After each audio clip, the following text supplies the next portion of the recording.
Libya. Okay, awesome. Egypt.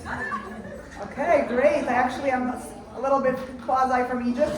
Lebanon. Great. We have a few Lebanese here.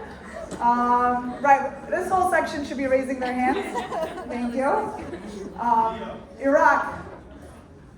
Wow, we really have so many people. How about Syria? I knew that was going to happen. Okay. And Yemen. Okay, so everybody who raised your hand just now, raise your hand. Okay, perfect. Now you can put your hand down. Okay, you can put your hand down. Okay, thank you. Okay, so this is going to pertain to many of you. You're about to listen and hear about why we acknowledge November 30th, a day in our history that as many of you have probably no idea that is even a thing, but we're going to be learning about it. So November 30th, which is tomorrow, is the day that we commemorate the expulsion of Jews from Arab countries. That's like a big sentence. So let's take a look a second. So we commemorate. Commemorate means we remember and we honor. What are we exactly remembering? We remember that Jews were expelled. They were kicked out, or they had to leave their countries out of fear. And which countries? Where did they have to leave? From all the places that you just all raised your hand from. From Arab countries around the world. And that started in 1947.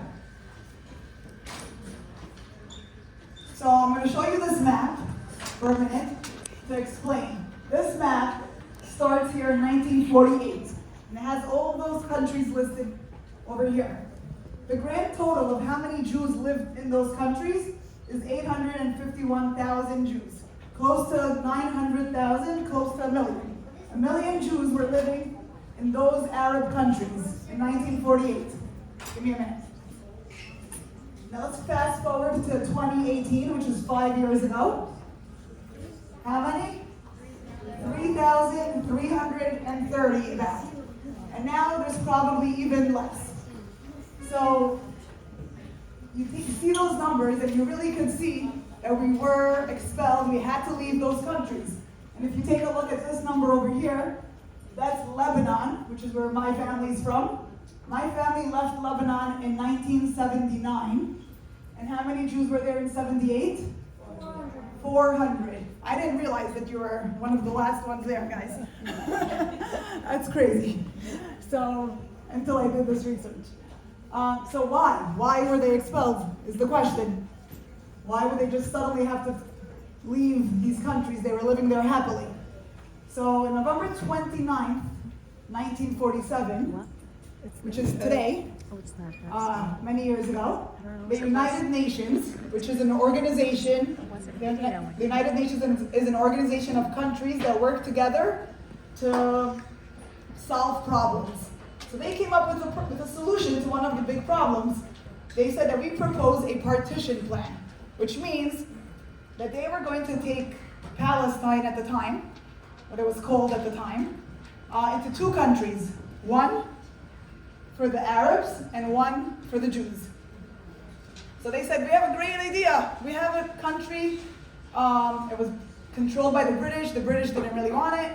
They said, we will solve all our problems and split it up. And if you take a look here at this map, you will see that this is what they had in mind. All of the green areas were going to be for the Jews, and all of the orange areas were going to be for the Arabs. And the little red dot, which everybody always asks me about, was going to be, that's Jerusalem, controlled by the British. They were still going to control it at that time. So that was the plan. Let's see what happened. The response to this partition plan. The Jews were thrilled, very, very happy. They finally get to have a country of their own. So excited. The Arabs, not so happy. They rejected it. They said, no, no, no. So, comes November 30th, and the world now looks a little bit different for the Jews in the countries that we all raised our hands from. The countries that we just spoke about are now really angry that the Jews are getting a country. And if you're Jewish, you don't feel so safe anymore. Jews started to be persecuted, they took away their properties, they were subjected to severe anti-Jewish riots, and this is what was all led, and it was from the governments. The governments came up with these great ideas. So you did not want to be Jewish at this time in these countries. Even later on in May of 1948, the New York Times says Jews are in grave danger in all Muslim lands. And yes, Muslim was spelled differently, or is spelled differently at the time. It says there were 900,000 Jews, and now they had to deal with their enemies. So we're looking back at this chart for a minute, and all these almost 900,000 Jews are going to start leaving. We have about 500,000 in 58, then about 70,000 in 69, 68, and so on. So this is the beginning of the end of Jews in the Middle East. So actually, I want to go back for a second. In the past few years, I had the privilege and honor to meet Marlene Mamie, who's now sitting here. Marlene, what's your title at the museum? Co-director. Okay. The Sephardic Heritage Museum. So Marlene is the co-director of the Sephardic Heritage Museum, which she has made it her mission to educate all of us. Many of us didn't even realize that November 30th was the day that we commemorate and remember, and she made sure that the schools knew about it. So 2 years ago, we brought in somebody who spoke about Syria, and last year, the theme of the year was Egypt, and we brought somebody else. And this year, the theme was Lebanon. So when I found out that it was Lebanon, I said, I'm going to speak specifically because this year, I begged my mom to share her stories with my sisters and I. And we put together a book of her history and their history, and I learned so much. I'm telling you this because I am not a writer, I am not a history teacher, but I just wanted to know. So you all can take the opportunities to really go home, ask your parents about your families, ask your grandparents about your history, and learn about your past. So this is Lebanon. That's where my family is from. And this is my family, the Saad family. Starting from the left, my sister Pascal, my father David, my sister Carla, my mother Mona, and myself. We were celebrating my nephew's bar mitzvah in Israel a few years ago. And this is the book of my parents.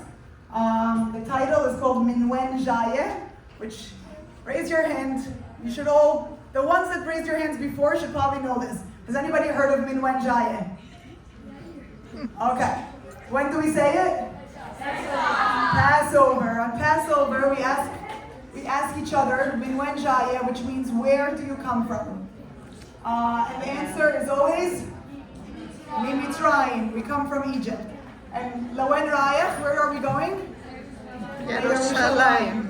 Exactly. So my mom was born in Egypt. My mother was born in Egypt, and I just thought it was appropriate that we should name the book Minwen Jayeh, not because of where she came from, but where she went after. So, here we go. Just to have a little recap, this is Lebanon close up. Lebanon is right above Israel. Israel is this whole area of orange, yellow, and red.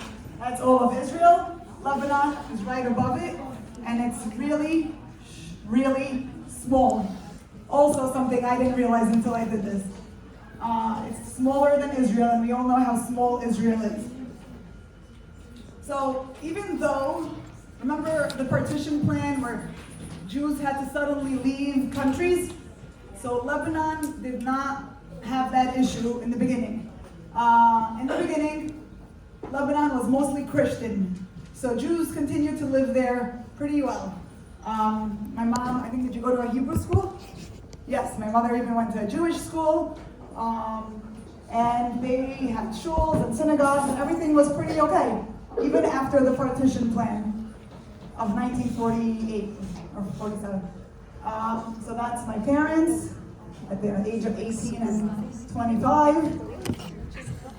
And here I talk a little bit about my father. My father I call Papi.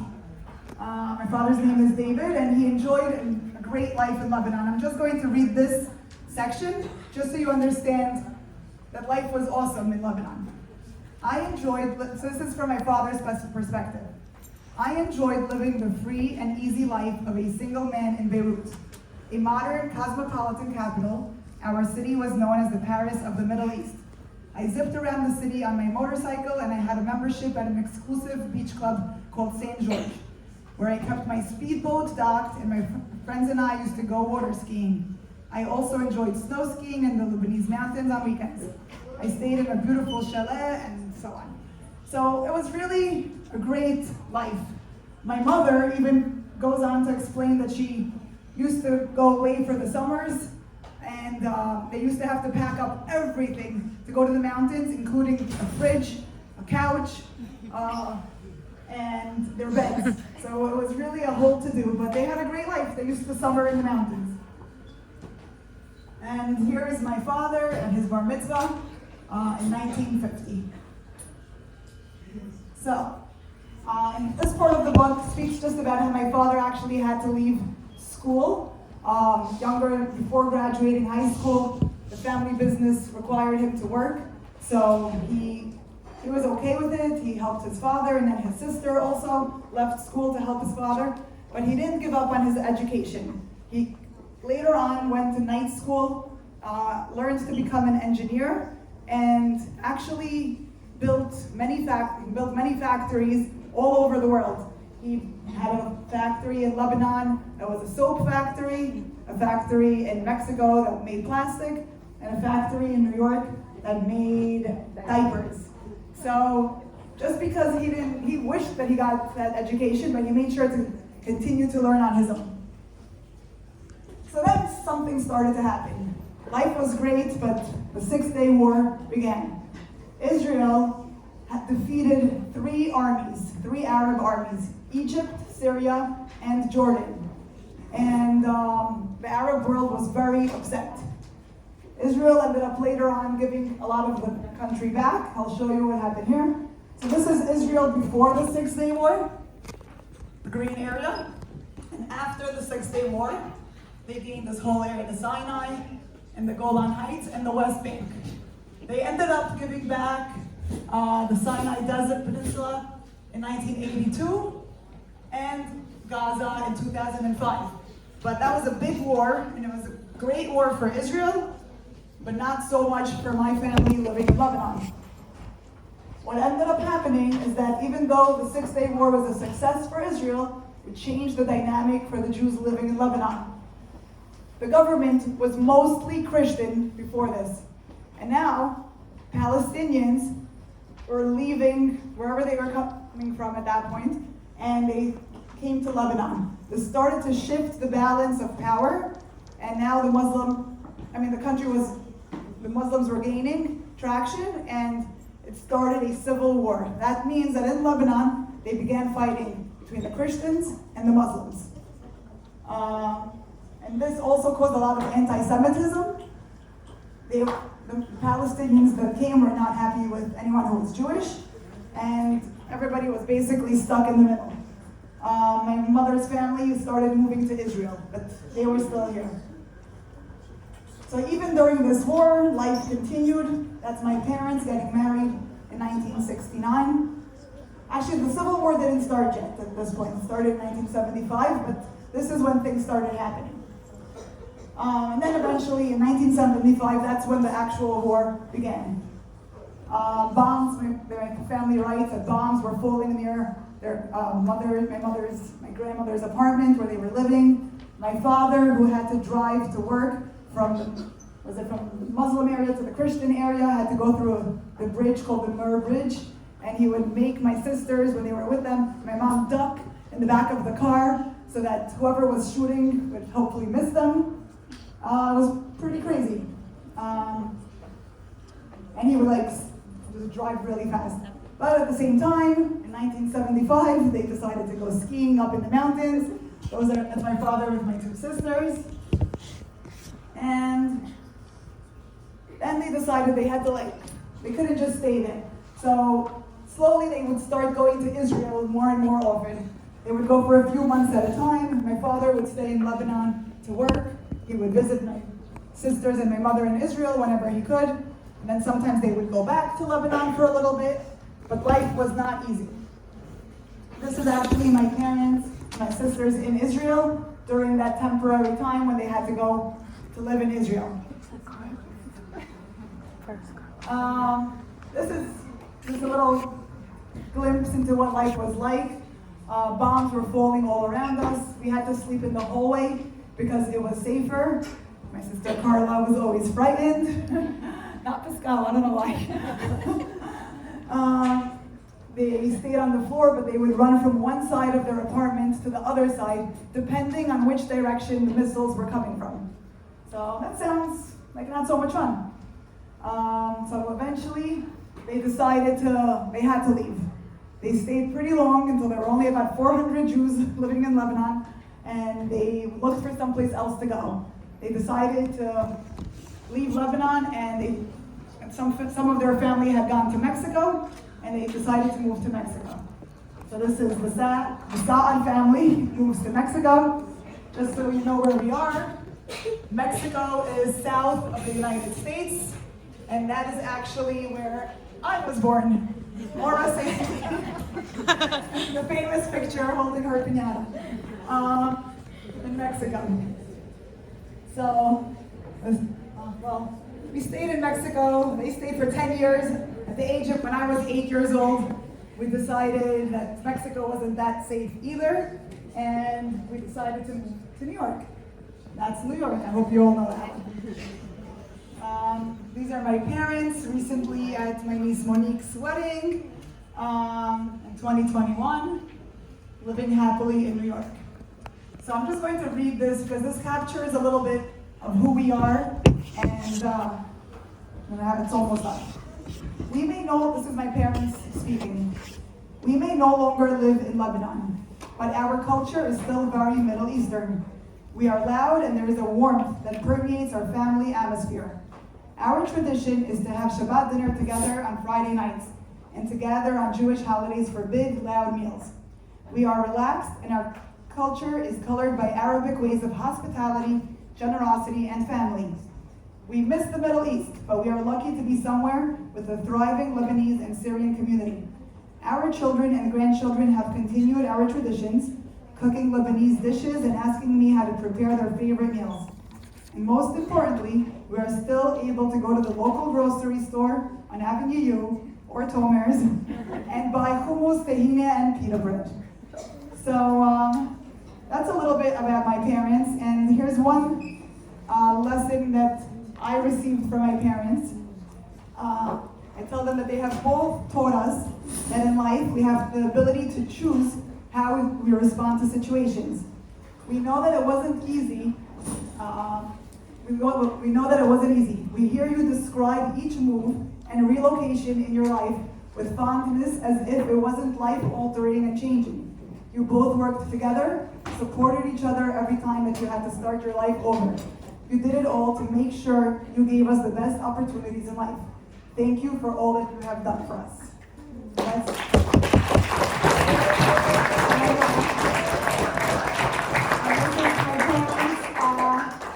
With their grandchildren in Morocco in 2022, we went for my nephew's bar mitzvah. And that's a wrap, basically. If anybody has a question, we have a few minutes. But otherwise, I actually would love to have, can you just come 1 second, my mom?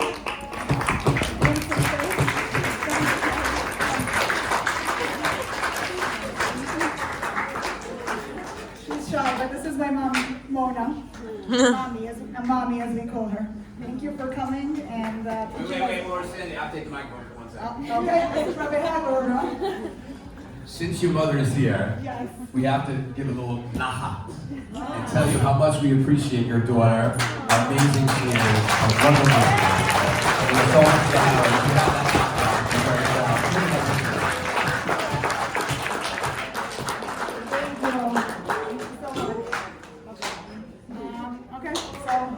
think we are then? Smile. Thank you. Okay, so thank you, Arsenio. That was so Mommy. fascinating and interesting. So amazing to hear that. So timely. Chaf Tet in November. Got